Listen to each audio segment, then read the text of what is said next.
All right, welcome to Ain't Hard to Tell podcast, episode 29. Dexter, Henry, Bryan, Fonseca here. The Bilal Powell episode. I like that. Yo, shout out. Actually, you know what's funny? You did that. We're LinkedIn buddies. I was really. Yeah, I have Bilal Powell on LinkedIn. I was on another podcast, Mikkel Sade's podcast in DC. I was on her podcast a couple weeks ago, and she names all her podcasts and numbers after athletes. Oh damn! She comes up, I was just which starting is a dope. to do that. No, it's a dope kind. I All like. Well, we're gonna do that too. I'm gonna just use different athletes. Rolling with Ramos is a podcast. Shout out to Rolling with Ramos. They had me on. Really good time in the podcast. But anyway, we're back. We've been away for a while. We're here on our podcast, episode 29, and you can see if you're watching this podcast, we are in a different space temporarily. But that's how we do. You know, we adjust, we move around, and we do what we got to do. And I have a haircut finally. Yeah, finally. So there's that. Looking horrible on Instagram. I don't know why you putting pictures on Instagram. Because first of all, it was a video. Video, yeah, even worse. What was that? No, because I was to see how you're moving. I was thinking about yes, I do. I was thinking about shaving my head, so I was asking for advice on shaving your head, which you might want to do soon. I don't know. Yo, Shots. Yo, I told you. I was feeling salty today. Wow. When it's time for me to come on home, everyone will know. I will not let them No, that's not true because you're just gonna pull up. Like you're not gonna say anything. You're just gonna show. You're No, gonna walk around. when you see me, you'll see me, and you'll know, and that's it. Yeah, I think there's a lot. Like I'm gonna do it soon. Like probably. I don't want to ever be like LeBron. It's been time to come on home for LeBron. But would you do what he does? Because he like, you know how he puts all the money into his body? It looks like he also puts all the money into his hair also. Where? He tries no, occasionally you'll see that sometimes he'll fix it up or whatever and then it'll go back to being like a mess. But sometimes you'll see it come out like perfectly can't fix fine. Thinning, man. I don't know. You're thinning. I don't know. And you could try like what's the Carlos Boucher had the Beijing in his hair. Would you try? You wouldn't try that. Hell no. No, I'm not doing that. Yo. No. Yo, if Dex ever came with the Beijing. No. Y'all ain't gonna see that. No, that's my hair on my head is my hair on my head. If you ever came with the Beijing, that's gonna be artwork. I'm letting you know right now. If y'all ever came with the Beijing, you should just end this podcast. Like that there should be no, not going down like that. And Lewis taking out pictures and that'll be documented forever? No way. Not happening. Lewis doesn't even know what that is. We'll explain. Well, he's still mad at you over your pre-show Liverpool comments. I mean, he's gonna be mad. You know, one of my teams I support in football, Liverpool, they're in the Champions League final, and Lewis is Manchester United. They're somewhere doing something, and they're a little salty right now. Look, man, I'll give respect to Liverpool just because I do respect Salaha. He's a really great striker, and like what he's done this season is fantastic amazing. Season. However, it very, very, very much hurts my heart to see Liverpool all the way in the finals. Why? Yo, so you act like it's Man City. You know who Rio Ferdinand is? Like our old defender. Yes. He literally was just like he commentates most of the games, like does the halftime show, and then he was literally like, "Yo, like I don't really like them, but like all right, I give respect, and I feel the same way. I'll give respect to where it's given me just because you guys have been doing great." You know what? I'm not going to give respect. I don't like you. Wow. And I don't like Manchester United. Wow. I'm not giving respect. How about that? Nah. All right, bet. So next year, you guys are going to get spanked. You guys are going to get spanked in the final. We're not talking about next year. We are in the Champions League final. Yo, Roma almost took it too, guys. Not. You guys got lucky that game. There was 2 penalties. I was just trying to be nice and stuff, and not Dexter trying to talk nice all this. Doesn't pay. Nah. No. I was fine with you till your legend tried some like little shots in there. No, yo, it wasn't only him. It was also what's his name? That's Gerard. That's Frank Lampard. He was like, yeah, I'm like I respect them, but like I'm not a big fan of them either. All right. Yeah. Okay. Enough. Cut his mic. It's okay. No, it's okay. They're winning from once in their life again, so a little hype. I see what it is. I like Daniel Sturridge. That's all. Look at this. Not a team anymore. I know. All right. You know what? We're moving on from soccer because a lot of people here who don't know what they're talking about. Speaking of people not knowing what they're talking about. But okay. Yes, you are. Yes. Speaking of people not knowing what they're talking and about. And ruining things. Yes. Good segue. If you haven't been under a rock, Kanye West. I wish I was under a rock. The person some people like to call Yeezus. The person who's made 2 awful albums in a row with Yeezus and The Life of Pablo. Arguably more. You could argue that more. Kanye's been doing a lot in the last couple weeks. He's been tweeting. He's been posting pictures with a Make America Great Again hat. He's been saying nonsense, which that slavery was a choice. I'm holding back. Yeah, I got to let that breathe for a second. That slavery was a choice. Now, you could take that one because, like... Now, everybody should take that one. I think everyone is, but, like... Here's... And you know what? We understand... See, we're not going to go crazy because it's pretty obvious, right? Like, it's obvious what's happening. Well, to some people. Some people are still defending this guy. This is the problem. Yes, some people are still defending him. Still, even after, like, the first wave of nonsensical comments. See, here's my thing with this whole situation. Let's just get into it. So he pops up. We have to. And we're doing not it. Not I don't really want to, but I will. Me neither. But begrudgingly, let's do this. So, I don't know. A couple weeks ago, or whatever it was, he just started tweeting. So I'm like, oh, this is interesting. Instantly, I was like, new music is coming. That's literally what I said in my head. Because Kanye never tweets, never cares about anybody. You don't see him. Like when he's out working, he's out in Wyoming, getting fat, dyeing his hair blonde, and doing all these things, working on these projects. And then he finally comes out and starts tweeting because he's promoting. And then after a long list of just, trying to be free thought and creative and all this BS that he's spewing. What does that mean? What does free thought mean? No, that just means free to think like, old rich white people to Kanye West. I'm free to think that what he's saying is stupid.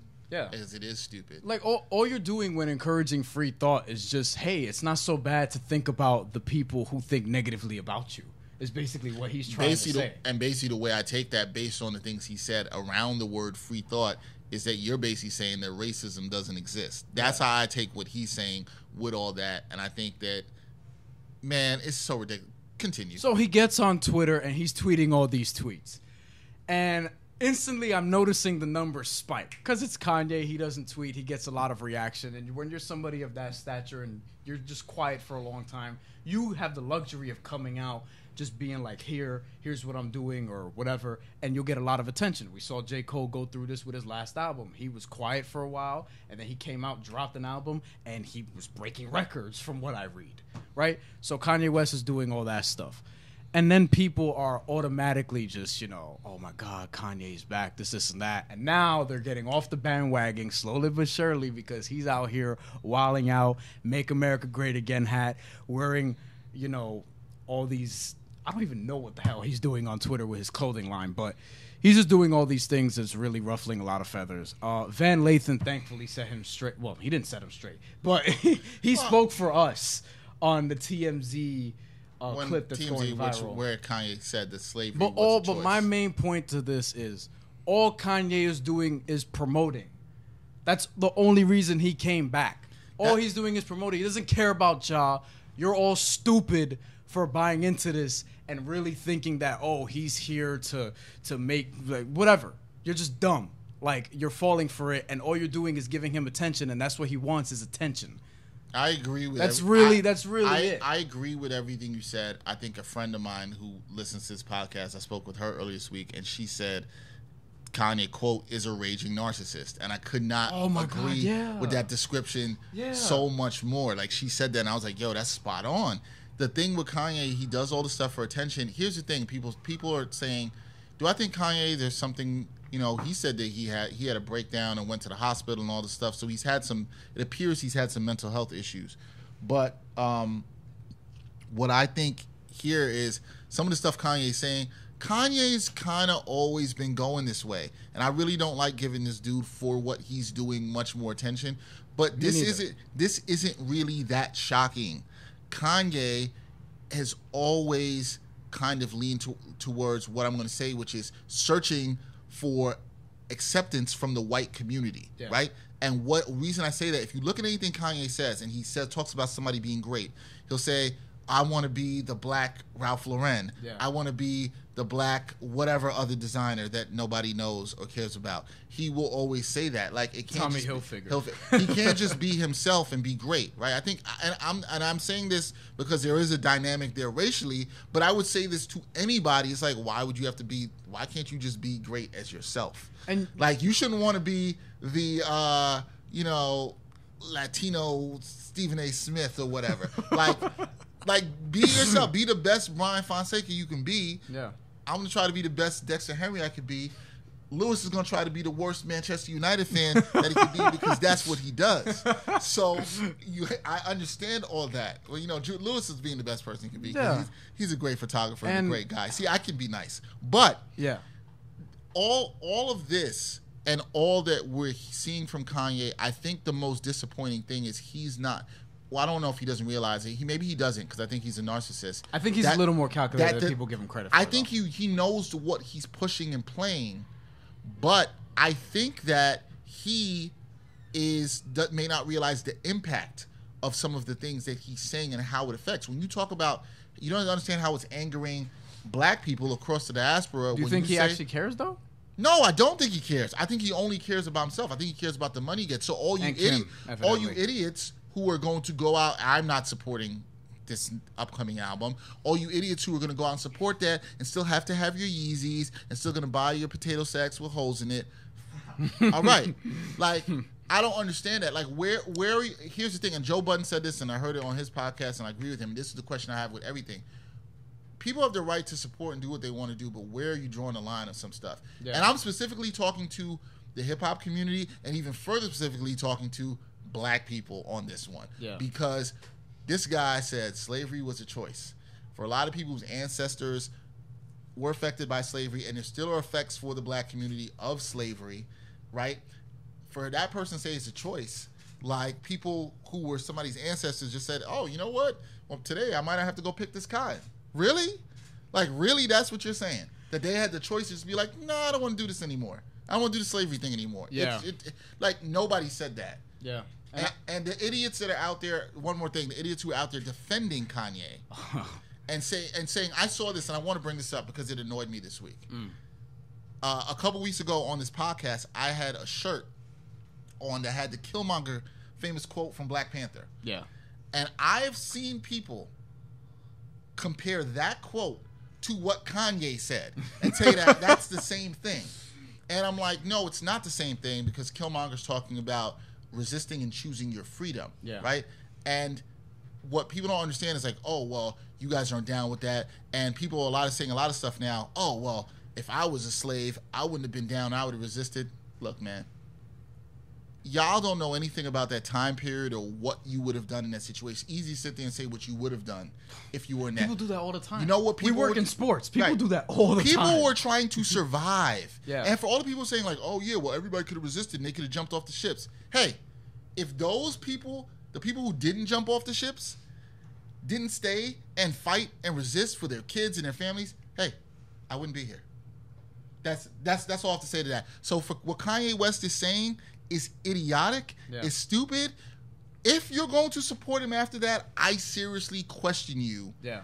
And where it is you draw the line on certain things. Sometimes you have to say enough is enough. Yeah, and people need to really stop with the whole he's a genius and things like that. I think it's just more or less that just people are just stupid.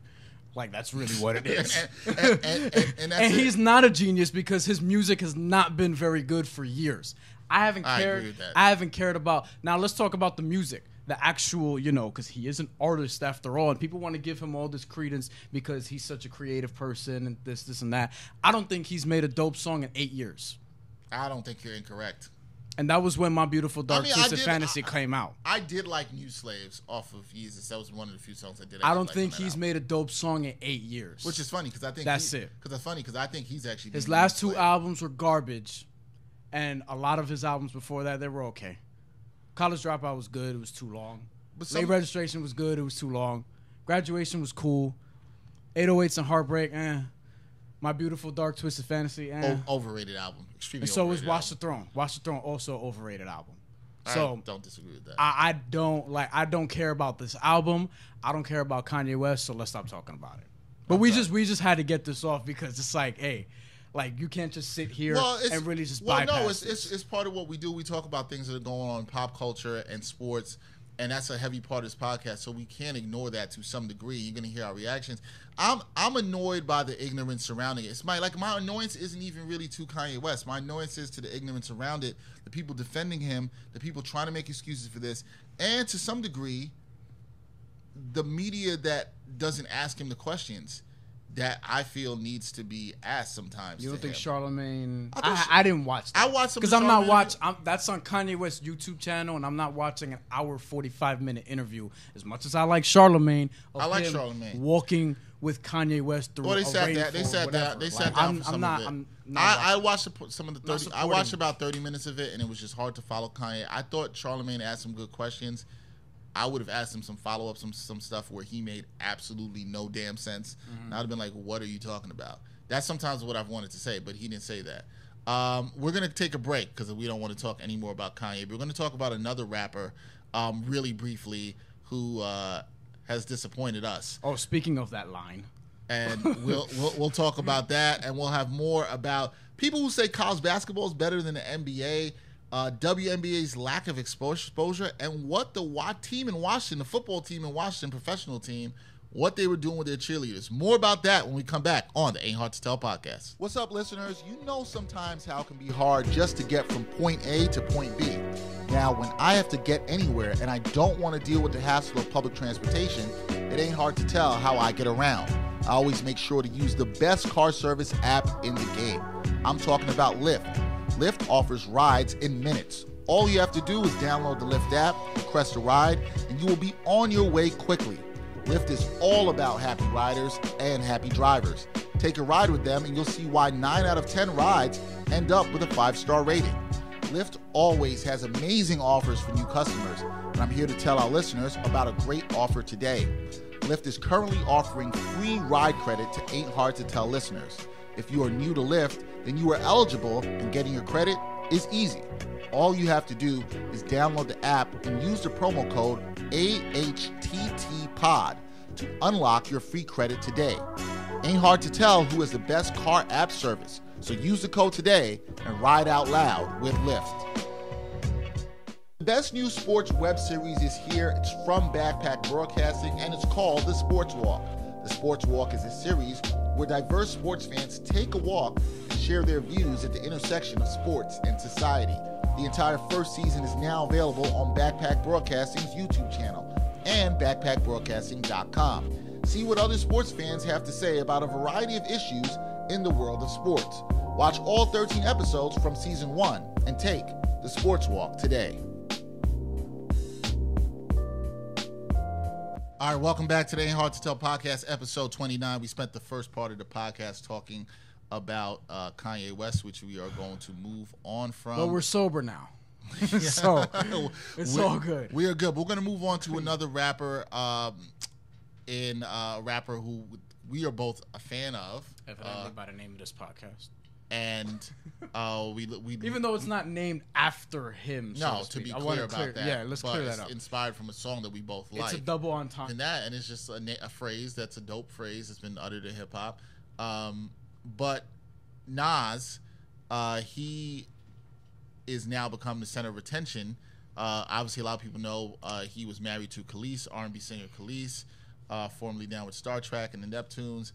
They were married, and then they got divorced in April of 2009. Kelis has now come out and accused her former husband of domestic abuse. She talks a little bit about the relationship being toxic. The details and are pretty saying that, serious. it got really dark, quote, we were drinking too much, smoking too much, spending too much. We lived hard because of that. When that comes down, it goes really low. She talks about Nas blacking out, being drunk, and hitting her. She does say that they would fight. We would fight. I never just sat there. Did he hit me? She nodded. Did I hit him back? Nods. He would black out. He would drink way too much. A lot of stuff he may not remember.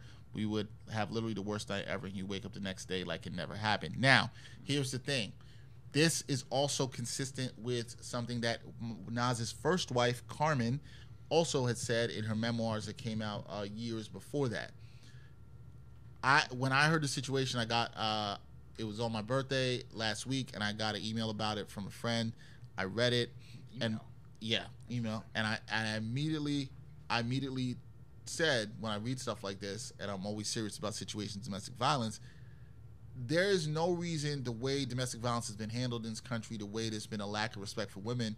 I always am like, there's no reason for me not to believe the women in this, especially in a situation where a woman is saying literally the same thing this person did in a previous relationship. So I'm not. It's always obviously we use the word allegation here. It is an allegation. It is. Nothing. We can't confirm anything. But here's the thing. I have no reason not to believe Kelis. And there are going to be the men that are going to jump and say, "Oh, that's happened. Oh, that's happened." Well, and we're getting into that. Oh, well, why is she coming out now? Well, a lot of victims of domestic violence or sexual abuse sometimes are afraid to come forward for many reasons. Women get shamed. They're not looked at even by other women, not just men. They get shamed, and that makes it very difficult for them to come forward. People don't believe them, don't take their cases very seriously. I actually just had a conversation with a friend who went through a situation of something like this regarding her body being violated and how she felt afraid to come forward about it for multiple reasons. So this is real. What has been disappointing to me after this, and I'll let you jump in, Bryan, is, and I think you sent this to me. You sent me the text. We were talking about why we haven't heard a response from Nas, and there has not been a response because I tweeted about it. From I was Nas. like, yo, like I tweeted at him. I know he's not gonna look at it, but I was like, yo, like Kelis is kind of accusing you of some serious bleep here. You know what I mean? Like at some point, you got to kind of address it. Sometimes I think people's silence is telling, and I think that's really disappointing for Nas. And I think what people have issues with is, can you not criticize the artist for what they did? Now, if he did, and again, I'll state this again, I have no reason not to believe Kelis in this situation or any other women. I'm going to side with the women here because a lot of times their voices don't get heard. If Nas did this, then I think it's an opportunity for him, even though it's in a previous relationship and it's in the past and it does affect her life and what happened in his life. It's an opportunity for him to stand up as a man who might have been allegedly involved in some domestic abuse and say, hey, this is wrong. Other men can do better than me. He could stand up and do that, and I would absolutely applaud that.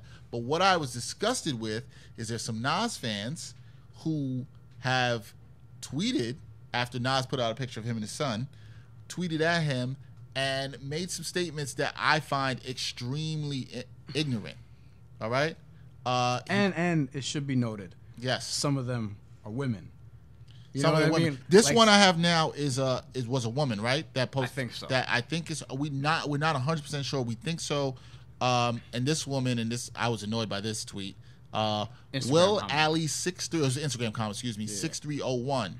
We need to build the black community. Black women are used at times by the feminist agenda, targeting black men and white supremacy as well. And it's not what he shows on social media, brothers and sisters, because truthfully, it's none of our business. We are not judge and jury, but some play God, but let God's son raise his son in peace. First of all, who's stopping Nas from raising his son?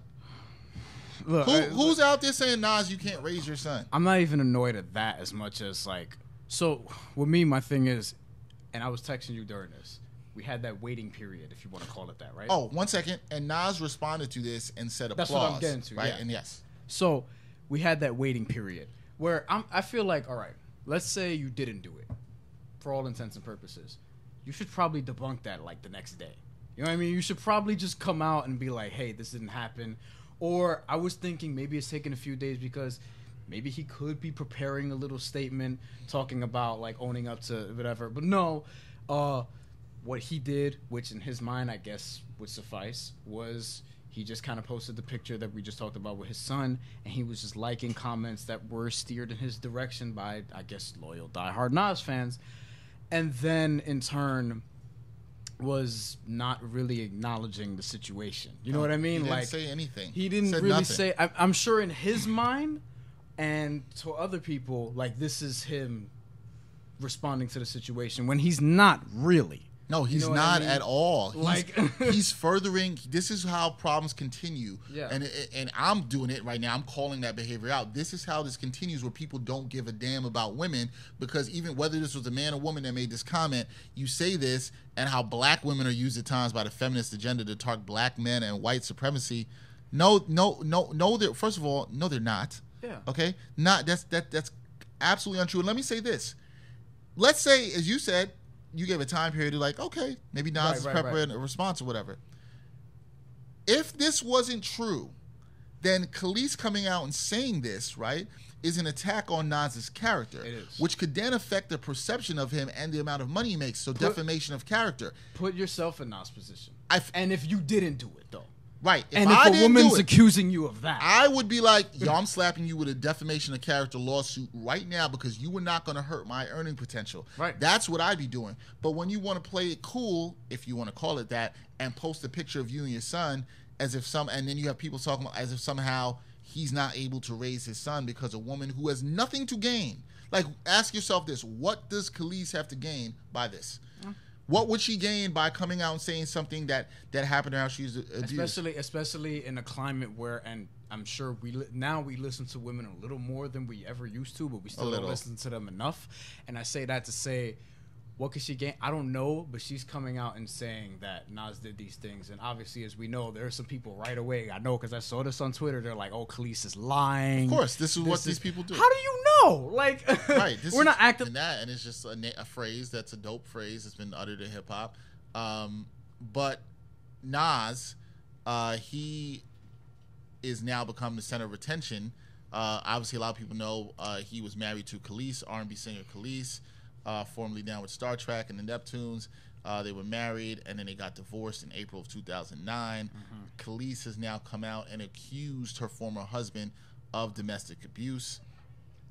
She talks a little bit about the relationship being toxic. The details and are pretty saying that, serious. you know, it got really dark, quote, we were drinking too much, smoking too much, spending too much. We lived hard because of that. When that comes down, it goes really low. She talks about Nas blacking out, being drunk, and hitting her. She does say that they would fight. We would fight. I never just sat there. Did he hit me? She nodded. Did I hit him back? Nods. He would black out. He would drink way too much. A lot of stuff he may not remember. We would have literally the worst night ever, and you wake up the next day like it never happened. Now, here's the thing. This is also consistent with something that Nas's first wife, Carmen, also had said in her memoirs that came out years before that.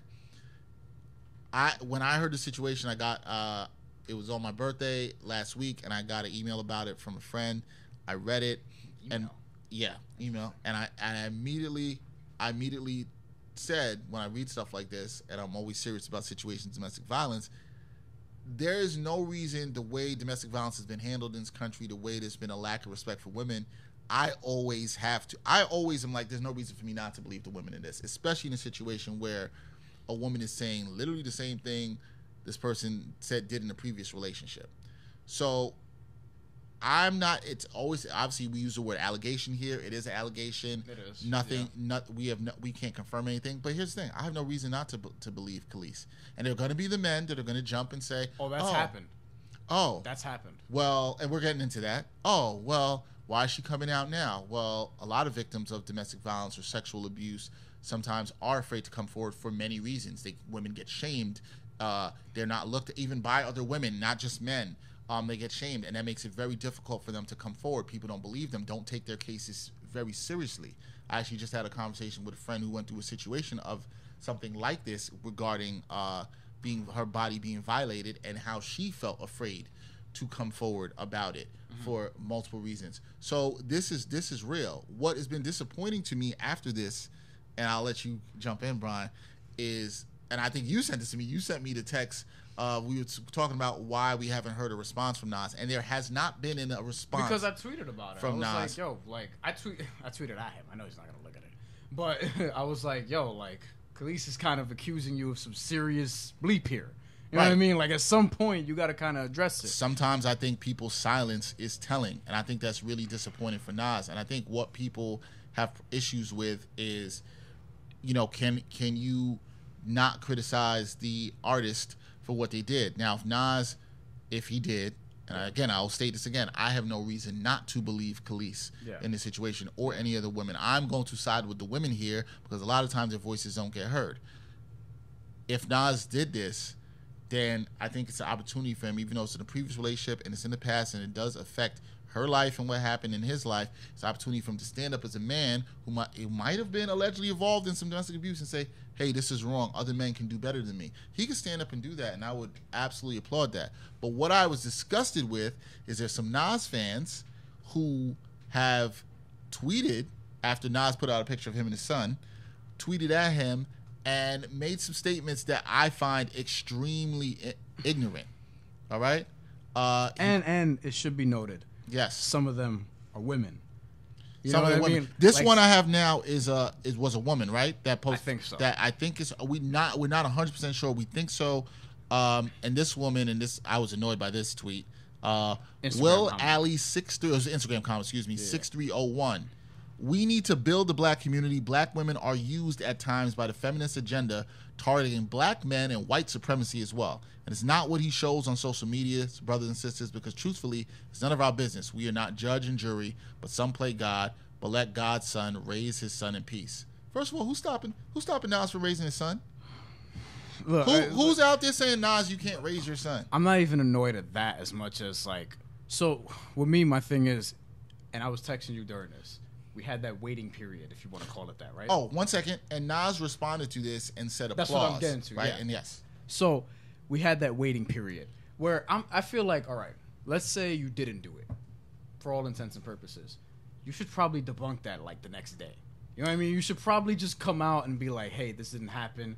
Or I was thinking maybe it's taken a few days because maybe he could be preparing a little statement talking about like owning up to whatever. But no, what he did, which in his mind I guess would suffice, was he just kind of posted the picture that we just talked about with his son, and he was just liking comments that were steered in his direction by, I guess, loyal diehard Nas fans.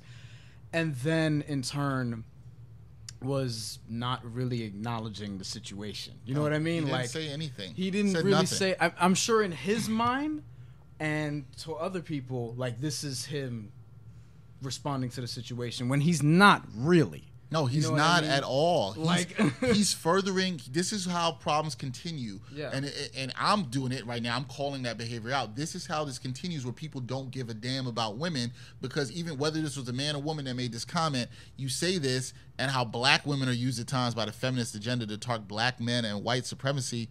No. They're, first of all, no, they're not. Yeah. Okay. That's absolutely untrue. And let me say this. Let's say, as you said, you gave a time period to like, okay, maybe Nas is preparing a response or whatever. If this wasn't true, then Kelis coming out and saying this, right, is an attack on Nas's character. It is. Which could then affect the perception of him and the amount of money he makes. So defamation of character. Put yourself in Nas' position. And if you didn't do it, though. Right. And I if a didn't woman's do it, accusing you of that. I would be like, yo, I'm slapping you with a defamation of character lawsuit right now because you were not going to hurt my earning potential. Right. That's what I'd be doing. But when you want to play it cool, if you want to call it that, and post a picture of you and your son as if and then you have people talking about as if somehow he's not able to raise his son because a woman who has nothing to gain. Like, ask yourself this: what does Kelis have to gain by this? What would she gain by coming out and saying something that happened to her? She's abused? Especially in a climate where, and I'm sure we listen to women a little more than we ever used to, but we still don't listen to them enough. And I say that to say, what could she gain? I don't know, but she's coming out and saying that Nas did these things. And obviously, as we know, there are some people right away. I know because I saw this on Twitter. They're like, oh, Kelis is lying. Of course, this is what these people do. How do you know? Like, right, we're not acting time. I have no reason to not the believe signs and signals that Nas is giving off. And again, we love Nas's music. There you go. But the signs and signals that he's giving off leads me to believe that this, in fact, happened, as does his history. You know what I mean? I agree that people can change. I'm sure. Yeah. I mean, maybe he's changed. I'm not saying that's the person he is today. Maybe even the details were a little less graphic than what Kelis was. I don't know. But you have to come out and say something. My problem with this is, and I'm fine with saying this on this podcast, as a Nas fan of Nas's music, and this is where I think what you just brought up was so great. People sometimes, I think, we get too into these artists. It's something we see with Kanye. We become such fans of people. We elevate them to put them on these pedestals that are absolutely ridiculous. The artists that I love the music they make. Yeah. I don't know Nas, I don't know Kanye, I don't know Kendrick, I don't know Cole. I don't even know Skyzoo like that. He was up here with us. I'm fans of the music they make. They're all flawed humans like us, and people make mistakes. But when you do make mistakes, you own up to it. When you don't, and especially you ignore, one like that. when you ignore this stuff and you try to push it to the side, this is how we create and further this culture where we don't care about women. So for me personally, this doesn't mean I'm going to be like, oh man, I'm not going to go back. I'm not going to listen to Illmatic. But what I won't do, What I can do is if Nas doesn't do the right thing here and either address it or come out and apologize or whatever it is he needs to do to address it, if he just continues to ignore it, I cannot support his upcoming album, which he said was done 2 years ago on a college track, and I'm going to leave it at that. Because we've been waiting on that album, but I can't support that. Like, me personally, and when I say support that, it means I can't go stream that, I can't go buy that, I can't go do that. As much as I'm saying I can't support Kanye's nonsense, I can't support that as well. That's where I draw the line. But again, and everybody's their personal preference, but for me, that's where I draw the line. Yeah. But again, we'll see, because after all, sure, they're allegations, but I feel like this isn't the last we're hearing I don't about think it. so, and time will tell. And I do feel like, for whatever reason, maybe it's because Nas is so likable and people just think Kelis is wilding, but it's kind of being swept under the rug. Or maybe that's because Kanye is just taking over, everything that's gone on. Kanye's been a nice distraction from with that. This is something that I'm actually interested in because I want to see what kind of happens here, but I feel like people are just going to try and forget about it. Let's move on. I think so. We won't. Moving on. To the next subject. Subject that has bothered me for quite some time, and Bryan and I were... I will say, we're going here at a function. Yeah, we are going here. We might need more than 5 minutes, guys. We were at a function, and this was during what game of that was Oklahoma City was on where we were at? Which game was that? Game 5? I will not say what function, and I will not say where we were at. Yeah, we will not. However, discuss that. It was a closing game, Matt, right? You're the Utah fan. You remember. So what? No, it was not the closing game. It was before that, I think. What was the game? It was game 3. It was game 3. Utah went up what? 2-1. It was game 3. Yeah, Utah went up 2-1. It was game 3. They weren't up 3-1 at all. No. Because the next night they came back and they won that game. Utah won by a good amount. That was the one. This was before the 25-point comeback with Russell Westbrook. Okay. We're not mentioning that. This was game 3, or game 3 or game 4. 4. Probably doesn't 4. matter. I don't think 4. Whatever. Because game 5 was game 4. Was the Westbrook. Game 4 was on and got into this. Some people were around us, got into discussion with somebody who's a friend of the podcast that thinks Russell Westbrook is overrated and he's selfish and he's wrong. But we'll get into that another time. Yeah, he's wrong. I'm saying he's wrong. But there was a person among us that blurted out a statement that I have heard uttered over years. And I see it only comes from one particular group of people. Sorry, guys. And sorry, guys, we have some white people here in the room with us in the podcast. You gonna get this work? But I'm gonna say, listen. So the statement that was uttered equality to me, the statement that was uttered was, I don't like the NBA. It's not as good as college basketball. College basketball is so much better than the NBA. The guys. It's a better brand of game. The guys play harder. They're not selfish. They're not arrogant. They really, it's just a pure brand of basketball. And they're not paid. I've heard this from a lot of people in my life. I've seen people write it. I've seen people talk to me about it. I'm going to be honest about this. I'm very blunt. I have never, ever heard a minority say that college basketball is better than the NBA. First of all, it's ridiculous. The best players in the world play in the NBA. That would be like the WNBA. Yeah, and WNBA. That would be like saying AAA baseball is better than Major League Baseball.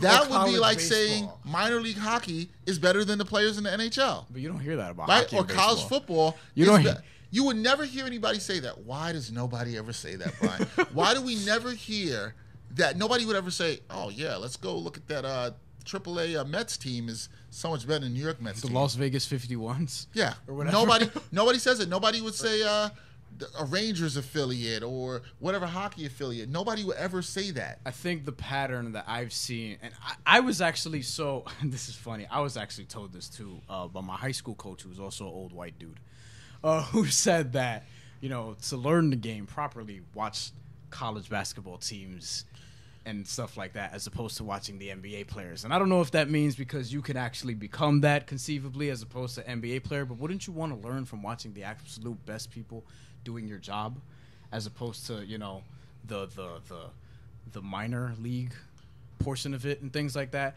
And I noticed that it comes from, people who don't like the NBA because, the players, they make a lot of money. They got a lot of tattoos. But who are the majority of the players? They, most of NFL and because I've heard this with football as well. That's just even more stupid. I actually think it's even more stupid than the NBA. But they're dominated by black people. Those sports, as we know about. Is anybody out there saying, hey, you know what? That college golf is sure better than PGA. Go watch that. Nobody's saying that. I get it. Like that. You probably think, college basketball, they play harder, they play more together, this and that. But it's like,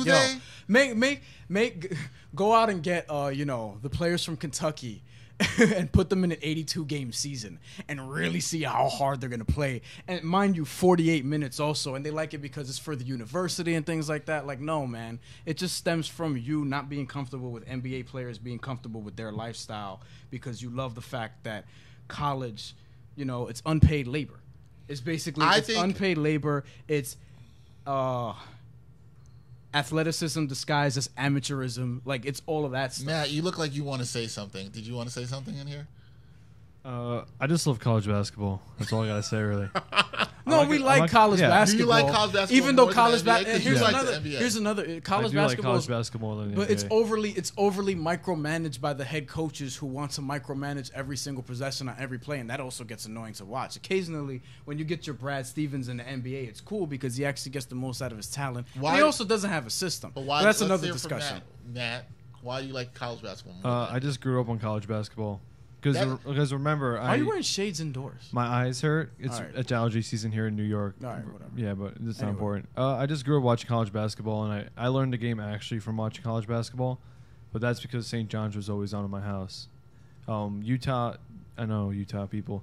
It was never in my house because I didn't have internet back then, so I couldn't watch the games.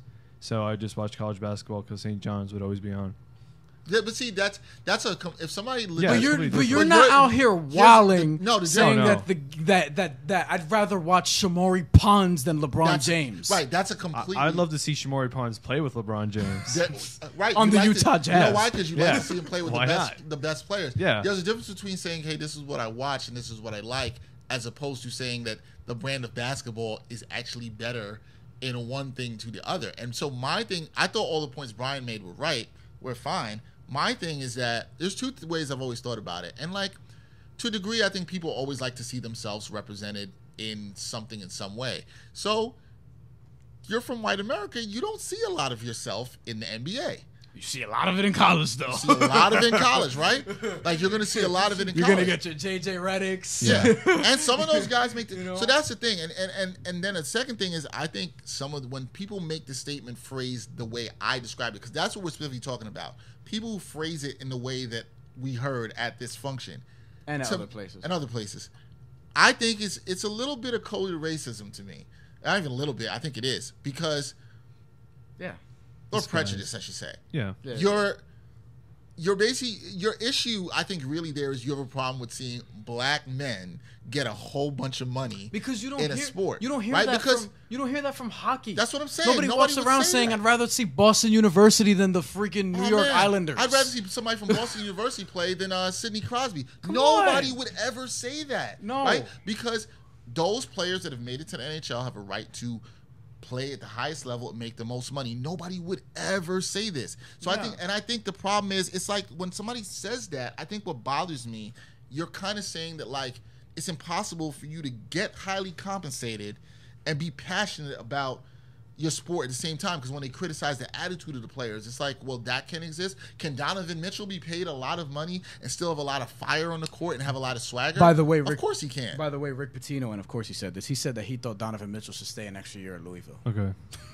Of course he did. Well, Matt's happy. Pitino, do not. Oh, we have a comment. Would you rather watch Theo Pinson? Or would you rather watch LeBron do what he did today and get 43, 14 assists, and 8 rebounds in a playoff game? I know what I'd rather watch. We have a comment. And I like Theo Pinson. I just use him as an example. We got a guest. We have a guest here, our friend Mike Sparacino, also known to us as Yeezus. If you could see on the screen. If you can see him. Jesus.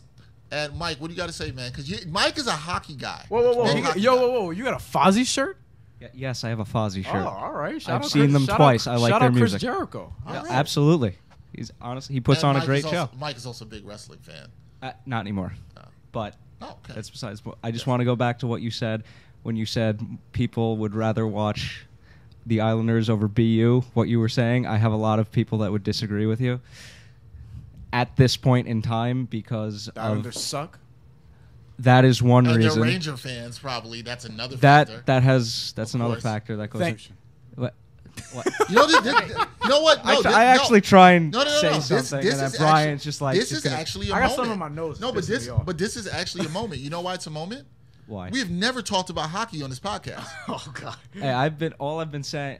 I just You want wanna to give all us I've been 60 saying seconds on the is that NHL you guys playoffs? should do an episode on hockey, Do- or at least incorporate a portion of it. should incorporate hockey. you know anything about hockey? What? We should incorporate a portion about hockey. We should. Yeah, We should. when we leave the room, and then you guys could take You over. guys just take over. We'll get playoffs. I mean, we'll get I'm Winnipeg Jets perfectly covers. fine doing Who do you this like? behind the Who do you scenes like, while Matt? you guys are doing. You know this. what? We have to have you back on during the Stanley I'm Cup a Ranger Finals. How fan when about they're that? good in February. All right, I can live with Can that. we do that? Can we talk Stanley Cup Finals? We'll bring you back on to talk some Stanley We Cup can Finals. talk Stanley Cup We can go Finals. there. Seriously? All right. Yeah. Yes. Why not? You I know, like come on. playoff hockey, but I just not. Dude, hockey playoff is one hockey, of the playoff only. basketball, it's the best hockey time is, of the year right now. hockey's one of, yeah. Hockey's one I of the get- only sports that I've never covered. So because of that, I just don't really follow it anymore. I just don't really follow hockey a lot. I have no disrespect for it at all. So I think the athletes. But are I'd nice rather stuff. watch I the like Rangers sport. than Boston College. Yeah, I will say that. Same. I would think anybody who says that college hockey's better than NHL, coming from they're a out of your mind. Die-hard Rangers. Yeah, fan, I'd rather the watch. Rangers I'd rather were watch not very Syracuse. good to watch I'd rather watch most of this year. Syracuse do a 2-3 zone than the Cleveland Cavaliers in the Idiots. NBA playoffs. Yeah, I'm sorry. It's just to me it's coded with a lot of race. And here's what's funny. Last thing I'll say, the person who said this, one of the comments that they made, and they said, "Oh well, you know these players are so selfish and arrogant in the NBA," and I was like, "Dude, a lot of the players that get into the NBA, they come from college." So, like, they just got arrogant when they got drafted. Like, everything changed. So now, Donovan Mitchell was likable to this person last year. But now that he's on the Jazz, no. Speaking Donovan of, Mitchell's become corrupted. He ain't gonna be that likable in a few years when people stop liking him because he's a streaky shooter. Yeah, and a volume shooter. I agree with that. So, but also, I had another point to make. It's Go true. ahead, Matt. Go ahead. He's go not ahead. been that efficient. Go ahead. I Go hope he ahead. becomes No, it. I don't know what you want me to say. No, you have the mic to your face. Just give me the info of that guy so I can add him on Twitter. I don't remember who it was, but we don't. It's probably not That's important. neither here It's nor probably not there. important. It's Yeah. ignorant. Okay. All right, we're gonna Break. take a Let's go break. break. When we come back, we're gonna talk about that NFL team in Washington, and they're doing a whole lot more wrong beside the name of their team. WNBA not getting the proper support. There was some comments from Elena Delle Donne. And the actual playoffs. And we actually have another video submission, the second episode in a row. Somebody has a question for us, and we'll talk a little about that and a whole bunch of other stuff when we come back on the Ain't Hard to Tell podcast. Sports Guru is the place where fans talk about sports via video. All videos are 60 seconds or shorter.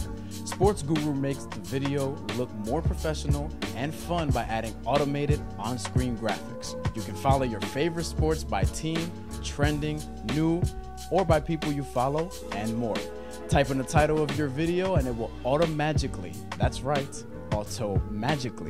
go into your on-screen graphics. It's just that simple. Tag your teams and publish sports. Let's talk sports. It ain't hard to tell where to get the latest merchandise from Backpack Broadcasting. Gear is now available via TeePublic. Visit the Backpack Broadcasting TeePublic online store to get shirts, hoodies, mugs, and phone cases.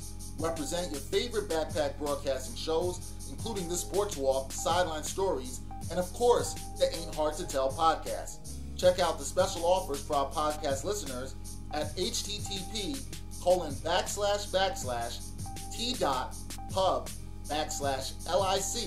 http://t.pub/lic/backpack. Get in the game with your official Backpack Broadcasting gear today. All right, welcome back to Ain't Hard to Tell podcast, episode 29. Dexter, Henry, Bryan, Fonseca here. Thank you for listening and joining us as usual. That NFL team in Washington, I will not say their offensive team name. I don't do that. Yeah, I don't never do that say either. their offensive team name. I won't do that at all. But they are in a little bit of hot water, and I don't know why. People expect anything better from them when they still have a team name that is absolutely offensive and should not be a team name. But This involves their cheerleading squad on a trip to Costa Rica. You've seen the story, Bryan? Yeah. In the Washington Post. In the Washington Post, yes. Let's give credit to who? Juliet Macer. I hope Macker. I'm not sure. Sorry, Juliet, if I mispronounced your name, but we want to give you the credit. Hopefully you listen. What were your thoughts on this, just to catch people up? The Redskins took their cheerleading squad to Costa Rica in 2013 for a calendar photo shoot. The first cause of concern from the cheerleaders came when Redskin officials collected their passports upon arrival at the resort. Said the name. I'm just letting you know. I did. I didn't mean to say that. Censor Because I was reading from the Censor article. that later. Yes, we will. Depriving them of their official identification.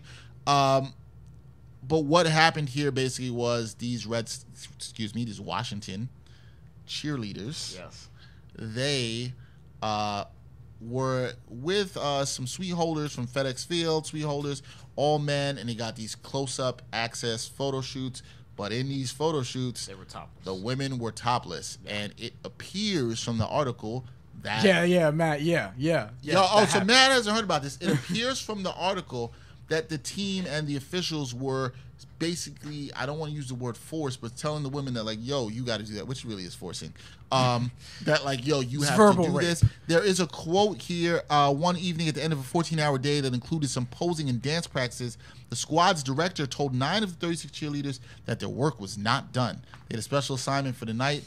Interesting word choice. Some of the male sponsors had picked them to be personal escorts at a nightclub.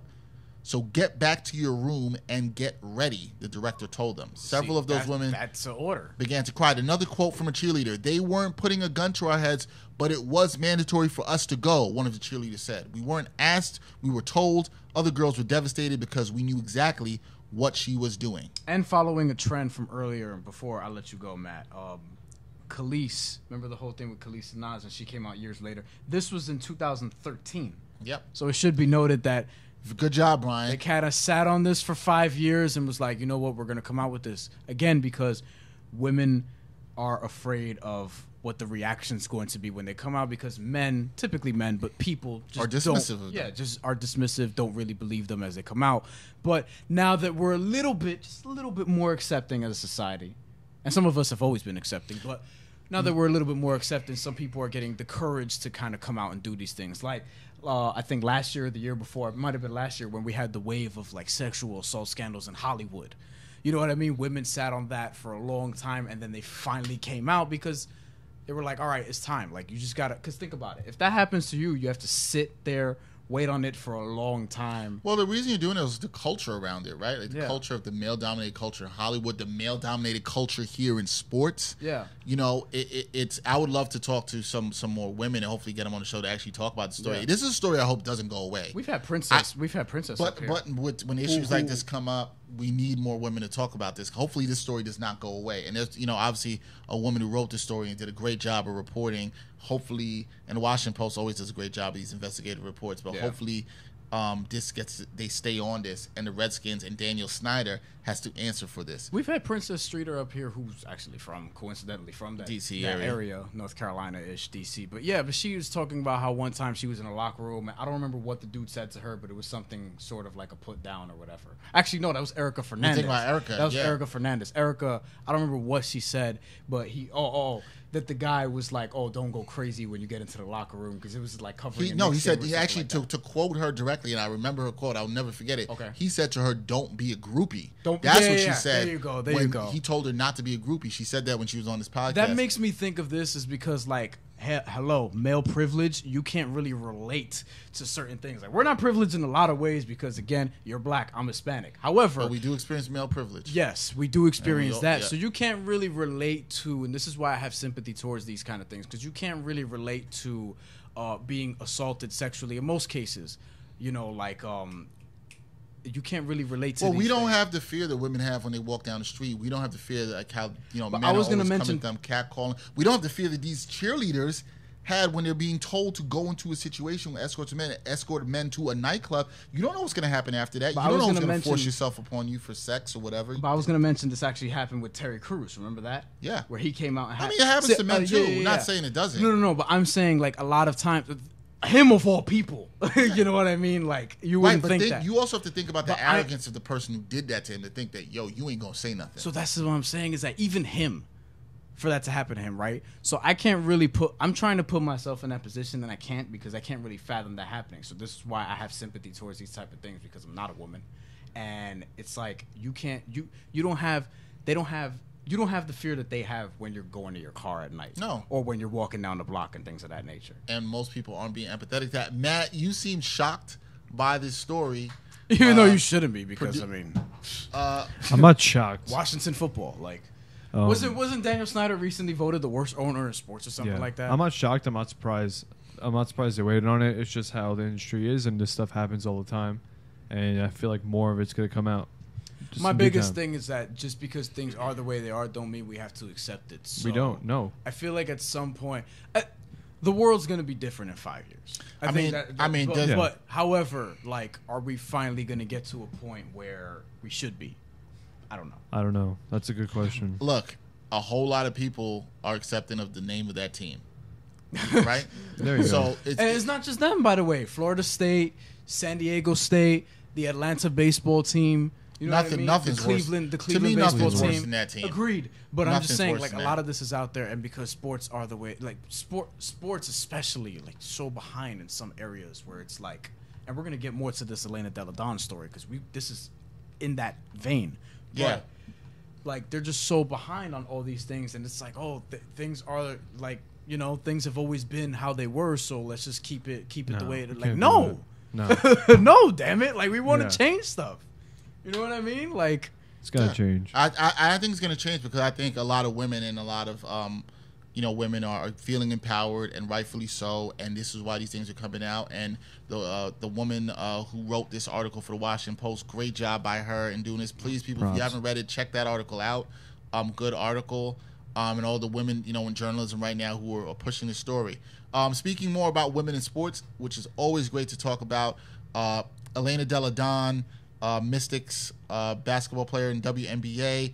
She had a sit down. She was on ESPN's Outside the Lines, and she had this to say about WNBA not getting the coverage that it deserves in terms of its appeal to younger women. Check this out. I just believe that young women haven't seen us, and you can't follow something that you haven't seen. And it's all goes back to visibility again, and connecting with people more than just on the court. We know so much about the NBA guys off the court, about their style, about their interests, about their wives, and all about their lives. But with us, like, you don't know that Simone Augustus collects cool old cars. Like, that's a cool interest. Cappie Pondexter, Stephanie Dolson, they're huge into fashion, like, huge.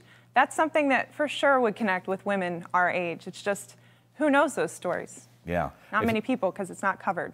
All right, Bryan, so you heard what Elena had to say. And I watched that Outside the Lines piece as and well. You watched that Outside the Lines piece, and you heard what she had to say. What's your reaction to that in what she said specifically about how the WNBA maybe isn't doing enough, and NBA in itself too, because they're in conjunction with WNBA, doing enough to promote the game to younger women? I thought she made some very interesting and I totally think factual points. She's right. We've spoken about this before, and at some point we're going to have an unnamed for now WNBA player on this podcast to further discuss this, perhaps more from the inside. Yep. But, and I've said this is one of the reasons why I wanted to cover the New York Liberty last year. And it's also one of the reasons why I've made a concerted effort, if you notice, to do like more coverage of just women in sports in general. You know what I mean? So it's like, I feel like more people are supporting the WNBA, but it's kind of like what we just talked about. More people are supporting women, but not enough.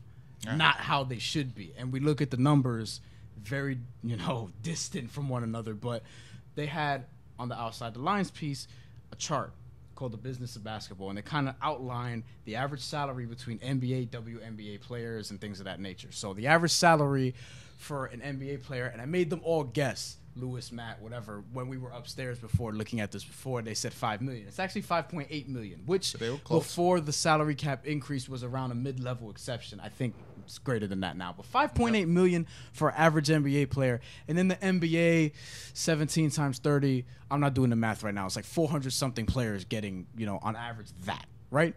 And granted, you have varying numbers all over the place, but still, $5.8 million. For a woman in the WNBA, 12 teams, 15 players a team, give or take, right? You're looking at $79,000 a year, right?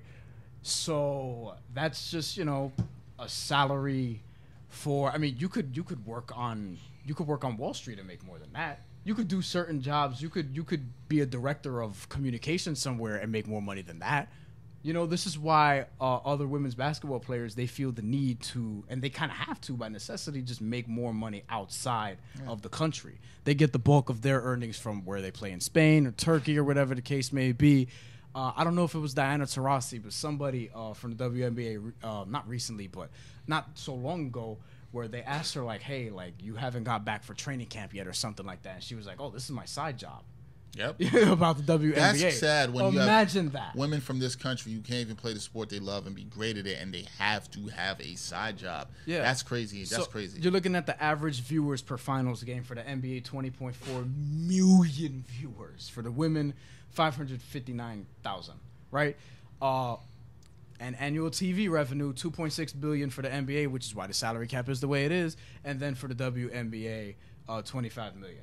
Needless to say, salary cap is also a lot lower, but yeah. When I tell you all these numbers, what do you make of it? Because you know where I stand. And I know where you stand too, but tell everybody else. Well, yeah, I mean, no, I think people know where I stand too, who've listened to this podcast as well, and being that, I think a lot of it starts with, I thought one of the things Elena Delle Donne talked about was getting the game to younger fans, and one of the things is there's not a lot of media coverage, and I heard that, and I was like, man, I have to do more. Yeah. We have to do more in telling the stories of these women, basketball players, and hopefully, the guests we're trying to get to come up here, a WNBA player and others, and some other stuff we're trying to do with sideline stories and that. And it was something that, a topic that came up multiple times. I had two former professional basketball players on the Sports Walk last season, in the first season, and he talked about this very issue, and hearing from those women was very interesting to hear. Thought, and I think they talked a lot about women not necessarily being promoted the right way. I think you have to tell the stories of those women. Yeah. You have to show them as people. I don't know a lot about these WNBA players and what they do off the court, but we sure do find time to read these features and find these features about men in all kinds of sports. And I just think this is another extension of not caring. We don't care about women enough in society, and we damn sure don't care about them in terms of their athletic achievements enough, from what I've seen growing up in the sports culture. We're running out of time here, so we're going to move on to our video submission this week. This week we have a question from a fan of the show, Nick Arias. Nick, what you got? What's good, Dexter and Bryan? I have a question about the NBA draft. I know it's far away from now, but last week I believe I was on The Jump. NBA prospect Mo Bamba was on there talking about how he was from New York and how he would love to play for the Knicks if he got drafted by them. I mean, he is a late top 10 pick, and the Knicks do have a late top 10 pick this year if they do land it. I just want to know what your thoughts about that, if he was a good fit for the Knicks, if he's not a good fit for the Knicks. If he's not, then who do y'all think they should draft in this year's draft? I know, Bryan, you're not a Knicks fan. Dex, I know you are. I don't know how I feel about that. I don't see it happening, but I just want to know what y'all think about it. All right, Nick. Well, Nick was sure. Well, Nick was sure to mention you. He said, "Yo, Bryan's not a Knicks fan." I'm not, sure which means I'll be a thank you, Nick. Oh, let me take this hat off. Then I'll be objective. So for those who can't watch, I am wearing a Knicks hat today. For those who are watching, I also have a new sticker on my laptop. Oh, great. We just all couldn't wait to know about that. It's a great sticker. Probably not. You haven't seen it. I haven't seen it, but I'm just already being It's a great sticker. I love it. You love it? Yeah, I love it. I'll show you. It's a great sticker. That means it's not Freddie Gibbs related. No. Okay. I'll look at it. It's part of my heritage. It's wrestling related. No. Thank God. I love it. Anyway, Mohamed Bamba, from Texas, which Nick brings up as a possibility for the Knicks to get with their draft pick, which can anywhere between, looks like it can probably be between 8, 10, We don't know. The lottery is not here yet. I think lottery is still, next weekend? Next week, I believe the lottery is? Yeah, NBADraft.net for what it's worth, because I'm not paying Insider for ESPN's Draft Express. But what's it called? Mohamed Bamba is 8th there to Cleveland, interestingly enough, who have the Nets pick. Yep. What do you think about that as a fit for the Knicks, getting a big there, and what do you think about him? 7-foot guy. I like Mohamed Bamba. 220. I like Mohamed Bamba. I don't know. You have Kyle O'Quinn, right? No, he's free agent. We don't know. Yeah, that's right. And Canner has an option. I'm so, like, you have Kyle O'Quinn, right? like I have anything to do with the Knicks operation. It'd be a lot. Canner should take that option, but still, Mohamed Bamba wouldn't be a bad pick. But I don't know. See, it's tough because I need to know where they land and I need to look at draft boards. But we've both said for a while now, and we talked to Sky Zoo about this, that they should go after Mikal Bridges if he's there. I would love. That's what I would like to. I think they need somebody that could a 3. They need a 3. Yeah, that's why I'm fulfilling that need. I think that's more important. I think they'll be able to get at least one of their 2 bigs back. Yeah. That's why I'm not necessarily worried about it, and I'm fine with Cantor or O'Quinn if either come back. I don't think it'll be both, but so I'm not like against, like if the Knicks draft him, I'm not gonna be like, oh, they drafted. No, he's a solid. But the thing is, like, it's just so tough because I need to wait till after the lottery, because what if, the Patrick Ewing thing happens and they're number 1? You're going to want Doncic, right? And I'm like, hey, either him or DeAndre Ayton, you know what I mean? Like, that'd be great. But, I still think. But given it, all right, for all intents and purposes, if they stay around that 9 range, I still want a 3. You're looking at a Mikal Bridges, who they're actually mocked to take on NBADraft.net. You're also probably looking at a Mohamed Bamba, Colin Sexton. I don't know if you want to go to point guard again. No, I don't think that's going to happen because you're probably going to be looking at Trae Young, which is the quote unquote sexy pick that a lot of Knicks fans would like. Although I don't know what to think of him yet. I know he thinks he's very good. We'll see, and we'll be more. I think Brian's right about that, Nick. We have to see more what happens with the lottery and how it plays out, but we'll keep that in mind. Right now, I mean, would I be mad if they took Bamba? No, but I think the Knicks are better suited to get a 3. Speaking of the Knicks, today as we're recording this podcast, the Knicks have finally announced, after a very thorough, in my opinion, head coaching search, they've announced the new head coach, David Fizdale. Nick, I'm sure you too, as well as other people want to know my reaction. I'm happy with the hire. Fizdale was Matty Panico is clapping his hands. Okay, so you approve of it, Matty P? Anyone that's not Mike Woodson, I'm happy about. Yo, I think a lot of people would feel you on that for sure. Mike Woodson said that he would be down to be an assistant there, though. I mean, I'm not. I like Mike Woodson. I like Mike Woodson, but I like him comedically. But I don't know if I like him as a coach. I don't know if I necessarily wanted to bring him back. I think this is a good step forward for the Knicks. I like Fizdale. Fizdale's a good coach, players coach. I actually think it's a good hire, but we'll see because the Knicks. You never know. The Knicks, like. No, you know what? I'm not even going to that. I'm being positive. I think the Knicks were very thorough in this search. I won't either. I think they were very thorough in the search for once. Usually it's a short list. They interviewed, 10, 11 candidates. I do think they did their, I think they did their homework. I think it's about changing the culture. I think this guy can do that. He's a modern coach. He demands respect of the players. The players respect him. He was behind all the defensive schemes in Miami, a lot of them, the good defense you've seen in Miami. He knows how to coach offense as well, too. He really kind of revolutionized, modernized Memphis's offense. I think he's a good hire. The first thing I heard, I saw our boy Ian Begley tweeted out that once it's announced, he will be going to Latvia to meet with KP immediately, make sure they're on the same page. I like the hire. I can't tell you the last time the Knicks hired a coach and I was like, you know what? I rock with that. Am I getting super excited? No. Am I going to predict they're going to have the 4 seed like Lewis foolishly did last season? Absolutely not. I won't do that. But I do think this is a good hire, and I do think the Knicks did their homework on this, and I think Fizdale will be fine. You weren't hyped for Lenny Wilkins? Man, please. Were you hyped for? What was the other guy's name? What was his replacement? Was it Don Chaney? Yes, Don Chaney followed Lenny Wilkins.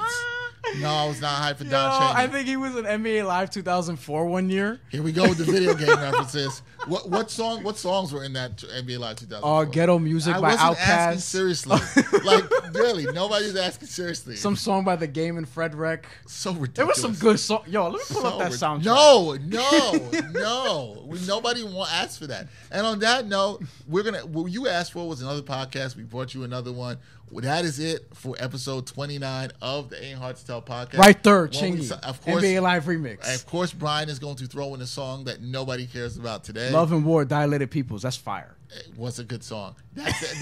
That's it for episode 29 of the Ain't Hard to Tell podcast. We'll be back. More guests coming this month. Unbelievably, we are ready in May. We thank you for your support. Please continue to send videos if you'd like us to answer a question that you have on the podcast to our email. You'll see it right here below us. Send it to the email. Stay in touch with us. Twitter, Instagram. You know how to reach us. You know how to find us. That's it. Episode 29. We're out. Episode 30 is going to be next, and we're probably going to have a guest, right? Probably. What was I going to say? I think we should Jazz put- in we- 7. We should Jazz just, in 7? Seven. Be more confident, though. Jazz in 7. Be more confident than that. Like, Take note.